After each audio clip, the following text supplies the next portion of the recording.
uli, wala po kayong babayaran. Pagkatapos sabi, wala tayong babayaran. Nagbalot-balot na kami. Balot-balot na, inayos na. Tumawag ng aming sasakyan mula sa Itlog papunta rito sa Rosario. Pagkatapos na makita at ma-examine, ang kanya palang cancer ay medyo iba. Sabi ng oncologist, kayo po ay magpa-chemo ng 16 na beses.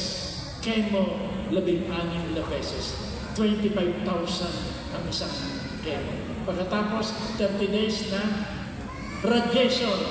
30 days. Araw-araw radiation. Kami magkasama, punta sa ospital, radiation. Bayad na naman, bayad. Nakatapos kami ng 16 na chemo, nakatapos ng 30 days na radiation. Sa balik ulit sa doktor, sabi, meron pa po kayong 18 chemo. 18 pa ulit. 16 na natapos, ngayon naman ay 18. Ito po.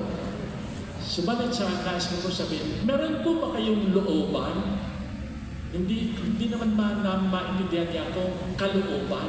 Ang sabi ay looban. Yun palang looban ay parang lupa na may taniman na maaaring ipagbili.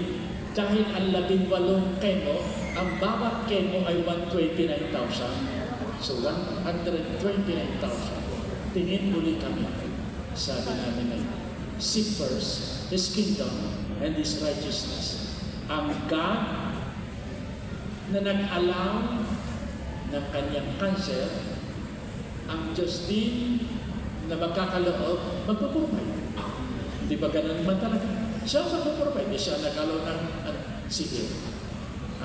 Pag-usapan namin na tiyatawag ko na ako ang caregiver, ang Diyos ang provider. Usapan namin yun. Sige, pray tayo. Seek first His kingdom and His righteousness. Ang God ang provider, ako ang iyong caregiver.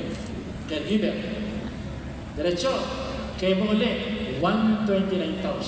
After 3 weeks, 129,000. After 3 weeks, 129,000.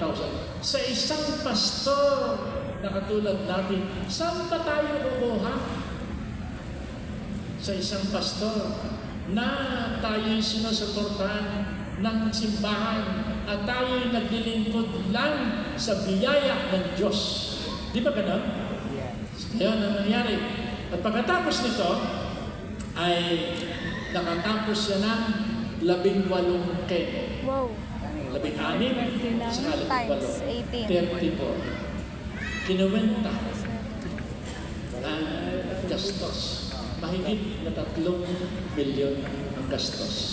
Paano natugunan? Magbibigay ako ng isang kwento paano natugunan. Dahil ang pagtugunan ng Diyos, iba't ibang paraan. Iba-iba. May dumarating dito sa church, hindi namin kakilala, pero may dalang pera. Sabi, ari po'y para sa inyo. Saan ka magaling? So, binigay niya, binibigay. So, nakatapos. At nakatapos. Ngayon ako na-invite sa isang simbahan. Sabi ng pastor sa akin, pwede po kayo mag-speak sa aming simbahan? Sabi ko, saan? Ay dito po, pinaliwanag sa akin, dito po ang aming simbahan. Ang simbahan ay maliit na simbahan. Maliit lang. Konti lang ang kanilang miyembro. Sabi ko, Lord, seek ye first His kingdom and His righteousness. Pupunta ba ako sa malaki lang simbahan at hindi ako pupunta sa maliit na simbahan? Pupunta ako sa maliit na simbahan. Ang simbahan na maliit ay malayo. Ang simbahan na maliit, na malayo, ay paakyat ng bundok. Kaya nakarating kami sa simbahan. Tinignan ang simbahan. At maliit lamang ang mga bilang ng dumadalo. At nag-preach doon sa simbahan. Sabi ko, Lord, tulungan niyo ako. Sabi na yung salita, seek first His kingdom and His righteousness. Yun ang kanya sabi.